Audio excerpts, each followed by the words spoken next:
So, obviously Arsenal drew 1-1 yesterday at Wembley in what was quite a feisty affair in the end. Started off as a bit of a slow burner. We took the lead. Tottenham never really got into the game until maybe 65, 70 minutes when they equalised.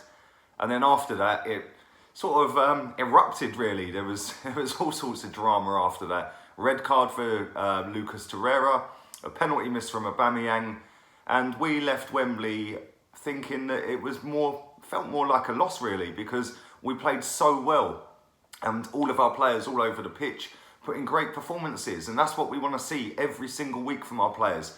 It's all well and good doing it against Tottenham, but if we do it week in, week out against some of the lesser teams, we'd be right up there challenging every season. But that's something Unai Emery's got to look at going forward into next season, because some of these players can't do it week in, week out. Hence why we're in this mess. But I'm going to get into my player ratings. Before I do that, don't forget, stick a massive thumbs up on the video and subscribe if you're new. This shit's free, like I said, it's free of charge. I don't charge for this shit. So, let's start with Leno. 9 out of 10. No questions asked, 9 out of 10 for Leno. I thought he was absolutely superb. Made an unbelievable save. It was a double save from Eriksen. I think Eriksen should have buried that, if I'm being completely honest, and I think he kind of scuffed it. But nevertheless, it was still a good save. Comes out to, I think it was Sissoko. Leno's going the opposite way, and it's coming through bodies the ball, and somehow, wow, how he saved that is unbelievable. Arguably, save of the season. I haven't seen many better, if any at all. So, for me, 9 out of 10. I thought some of his kicking was a little bit iffy, but he stayed calm, he stuck to the plan, and ultimately, like I said, he put in a 9 out of 10 performance. Right back, Mustafi. I've seen this guy be absolutely slaughtered on social media. I'm not his biggest fan. I don't think he's good enough for Arsenal Football Club. But with that being said, yesterday I thought he played really, really well. But obviously it's not fashionable to say Mustafi played well, because he's one of the ones that gets grief no matter whether he plays well or not. But for me, I thought he'd done all right. I'm still not convinced that's a penalty on Harry Kane. Yeah, I know he touched him, but and fucking what? I've had more contact in the aisle of fucking bread aisle at Tesco, do you know what I'm saying? How he has gone down there like he's been shot from row Z by a sniper rifle, disgusting. And people can say, yeah, but, you know, an experienced defender shouldn't be touching him at all. Come on, man, it's fucking minimal. Minimal. But, like I said, other than that, which ultimately cost us a win, but then again, Aubameyang cost us the win, but there we go, that's something I'll come into in a minute. But other than that, I thought Mustafi played really, really well. He was getting up and down the wing. The fact that they were targeting Monreal more than him is credit to him and Mkhitaryan, who marshalled that right-hand side really well, to the point where they had to keep going out to Monreal's side. So I'm going to give Mustafi an 8 out of 10. Koscielny, him and Socrates, absolute warriors on that pitch yesterday. Koscielny proper rolled back the years with that performance. That is what I want to see from my centre-back. Him and Socrates as a pair were absolutely fantastic. They won everything, every header. They stayed cool and calm. They were in and around Harry Kane, Son and Eriksen from the first minute. Socrates fist bumping the fans when he made a tackle, gets everyone up, gets everyone on side, and we're in it together. And it showed that yesterday. The players were unbelievable. The work rate, the passion, the hunger, and they fully understood what it meant to the fans. So fair play to Koscielny. He's one that's played, I think that was his 17th North London derby, so he definitely gets it. And Socrates as well. Obviously Socrates, like I've said, Socrates is an absolute fucking boss.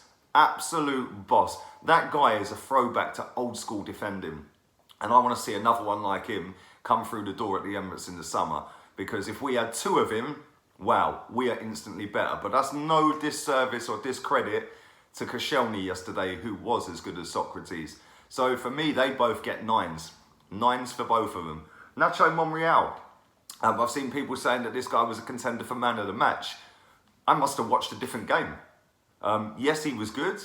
I didn't think he did anything spectacular, and he was caught out of position umpteen times. Him and Iwobi They had a little bit of miscommunication a couple of times about who was going to go with Kieran Trippier, who was going to go with the overlapping player. And in the end, Trippier had acres of space down that side every time he got the ball. So I thought he was actually our worst player out of the starting 11. But that's just me, it's my opinion. You may all have a different opinion, but I'm going to give him a 7. And like I say, I do think he was our worst player, but I don't think he was that poor that it really showed, which is why people are probably saying that he was man of the match or contender. But like I said, I didn't see that at all. I thought there was a lot better performances on the pitch than Monreal, but he was part of the team that kept a clean sheet other than a penalty. So yeah, 7 out of 10. On to midfield, Granit Xhaka. He's played really well recently, really well. And again, yesterday, he was lucky he didn't get sent off. He was on a yellow card. He probably could have got another 4 or 5 yellow cards because some of the tackles he was getting away with were a little bit over the top for me. But it is what it is. Passion's running high in a derby game. So, you know, in the end, he was lucky that he didn't get sent off. But I thought that he dictated the patterns of play. I thought some of his passing was superb yesterday. And next to Guendouzi, I thought that they played really well in that first half. And they set the tempo of our team. You know, as soon as that first whistle went, bang, they're straight into tackles. They were pressing and getting in their faces. So full credit to Granit Xhaka. Like I said, I've not been his biggest fan over the years, but he's impressed me the last couple of weeks. I'm going to give him an 8 out of 10. Guendouzi, obviously he got substituted at half time. First half, I thought he was pretty much flawless. I thought he was absolute quality in that first half. For a kid of so young to come in to big, intense games. He's played nearly every big game this season. I think the only one he's not played was Tottenham at home when he came on as a sub. But he's taken part in pretty much everyone, if not everyone. And he don't look out of place. The geezer looks like he's played Premier League football for a decade. He looks absolutely brilliant. It's like just a Rolls Royce the way he glides across the pitch. He's a little bit sloppy at times. Obviously, we're going to get that. He is only a kid. But he never lets his head drop when he misplaces a pass. When he fucked up for the goal against Bournemouth the other night, it woke him up and he raised his game and he played great after that. And I like his attitude. I think he's going to be a top footballer for Arsenal.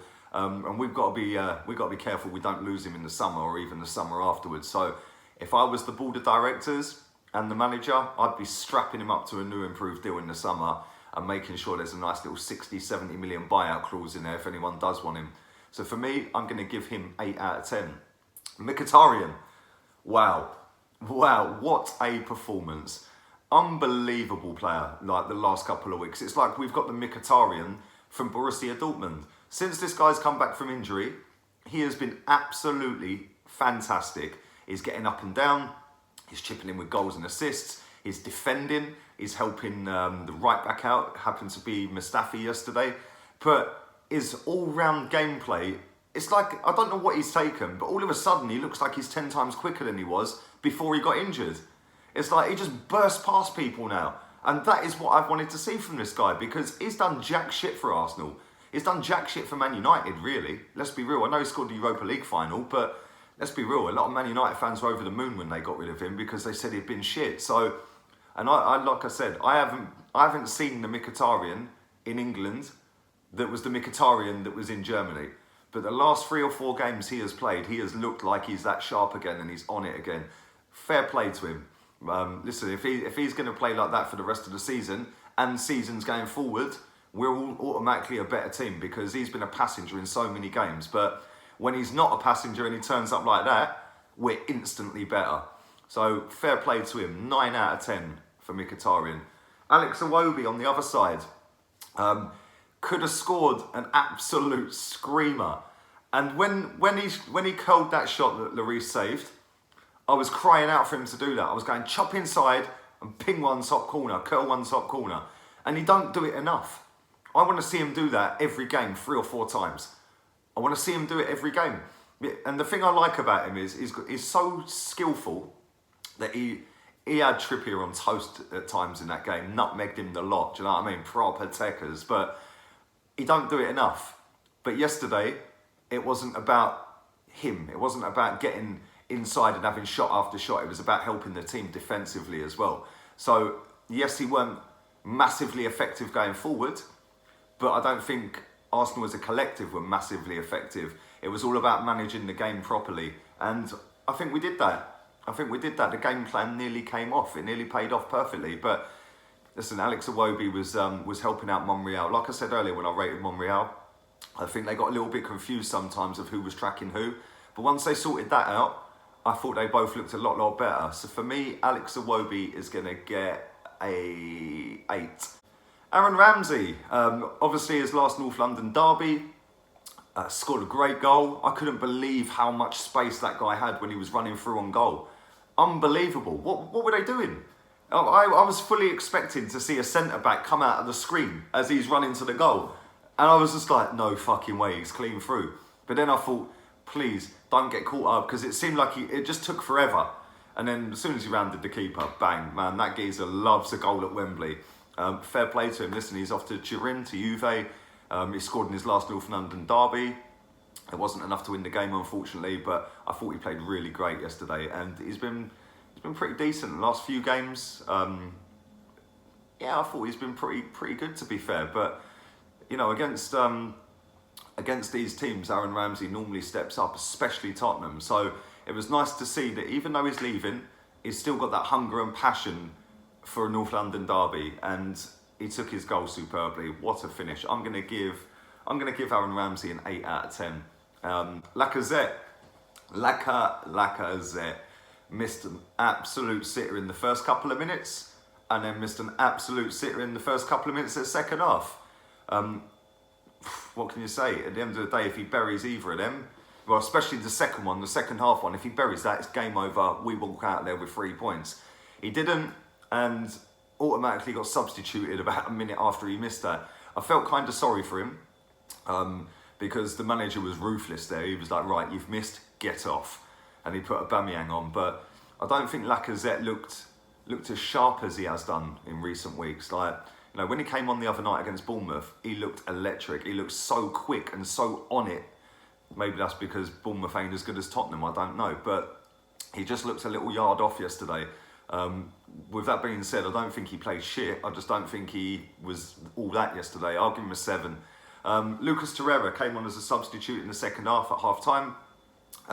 Ended up going off, getting sent off. I don't think it was a red card. I've seen it back about 100 times. If that is a red card, Danny Rose should be sent off for the same thing on our goalkeeper. It's never in a million years a red card.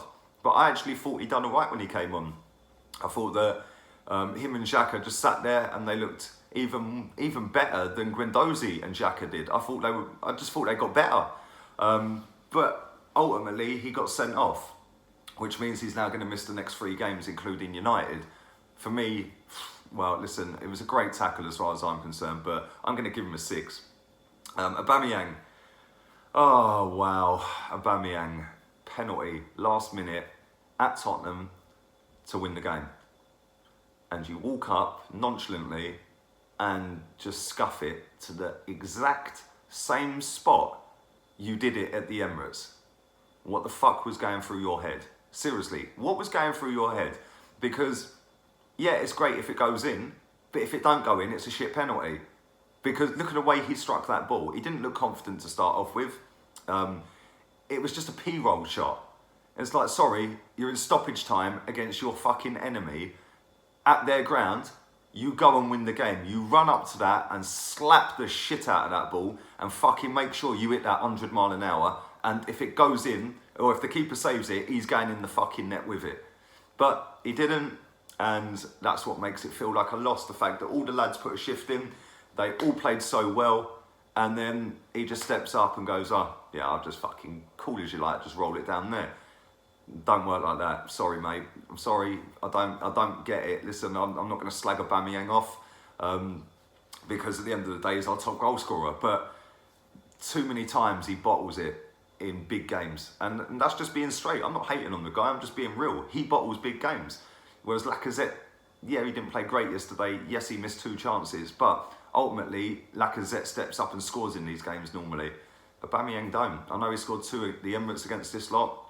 But I don't know. Listen, we move on. Let's hope he steps up and scores a bag full against Man United next weekend. I'm going to give Aubameyang a 6 as well. I thought that The fact that he missed that penalty, sorry mate, not good enough. Mesut Ozil came on, didn't really affect the game at all. I think if anything, the way he did affect it was to slow the pace down, which probably didn't help us, to be honest with you. I know why he brought him on. I know why he brought Laka on. It was all about trying to get the through balls through to Laka from Mickey and Ozil. And we did that. We did that a couple of times. One for the penalty, one just before that as well. I think that was Mkhitaryan both times. But I don't see what Ozil did when he came on, apart from slow it down and give the ball away a couple of times. But we move on. Let's see if he plays against Man United. I'll give him a 5 out of 10 for yesterday. Unai Emery. I thought he got his tactics absolutely spot on. I thought the game plan was absolutely to a T. He got it perfect. If Aubameyang scores that penalty, everyone's saying tactical masterclass. He didn't, and people are still moaning and still whinging. Majority of people ain't, I'll be honest, but I have seen a few people moaning and crying and fuck him, yeah, get on with it. Listen, Unai Emery's here for the next season as well. Let's just back the guy. Let's see what he does next season. The fact that inside 8 months, we have gone from being a team that are a pushover, lightweight, you can bully, we capitulate, our heads drop, and inside 8 months, we're now the complete opposite of all that. You can't bully our team, our heads don't drop when we go 1-0 down, and bar Man City and Liverpool, in fact, not even Man City, just Liverpool. Barring Liverpool, nobody has took us apart this season, only Liverpool. And the injuries we had in that game leading up to it was just ridiculous. So, and we played like dickheads. Other than that, I thought we've played really good in pretty much all of the big games this season. But yeah, Unai Emery for me gets a 9 out of 10. And the fans, 10 out of 10. You know it's always going to be noisy at Wembley, North London derby. Arsenal fans, you could hear them on TV non-stop. You couldn't hear a Tottenham fan until they scored. Then all of a sudden, they think they're the fucking mouthpiece again. Nah. Arsenal fans outsung them all fucking day. Fair play to every single one of them that was at the ground. They sung their hearts out, they cheered the boys on, and they were the 12th man yesterday. Just gutted that we didn't win that game. But that's my player ratings. Leave all yours down there. Let me know your player ratings. Stick a thumbs up on the video. Big up everyone who's subscribed so far. Turn the bell on. You'll never miss an episode. And until the next time, I'm out of here. Laters, peeps.